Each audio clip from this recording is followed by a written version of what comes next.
Araky ny filan-kevitry ny ministra izay notarihin'ny filoha Hery Rajaonarimampianina dia nisy ny fivoriana tsy ara-potoana nireo solombavabahoaka ny zava-nisy ny maraina teo avy ao anivon'ny Antenimieram-pirenena.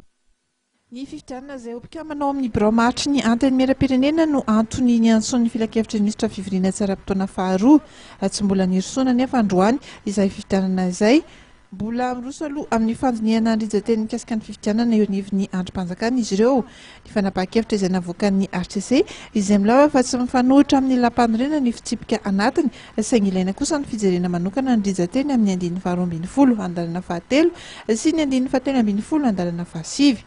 Antony izay nambarandra Mato Kristina Razanamaso filohan'ny Antenimieram-pirenena fa izay aloha no fandiniana atao ity rijateny ity izay mikasika ny fividianana. Araika ambin'ny folo ka hatramin'ny andin'ny fahatelo ambin'ny folo ao amin'ny fitsipika ny Antenimieram-pirenena moa no mamaritra ny fepetra arahana amin'izany fividianana zany.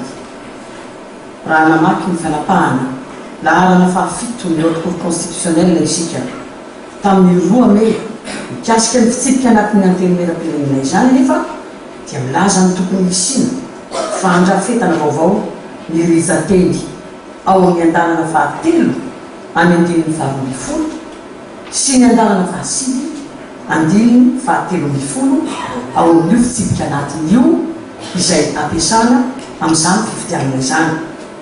Ho noho izany dia ho fanatanterahana ny fanapahana natao ny fitsarana avo momba ny lampanondrenana dia mivory izao ankehitriny izao ny commission ad hoc andalina amin'izany rijateny izay tsy mazava izany ary rehefa dia voakatoavina indray eto anatrehany fivoriam-be izany rijateny izany.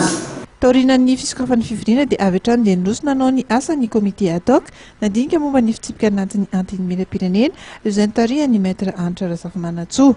Marina fa anatin'ny nanatrika fivoriana tsy ara-potoana ny Antenimieram ity ny mpisolo toerana ireo député 10 izay voatendry lasa ho ministra.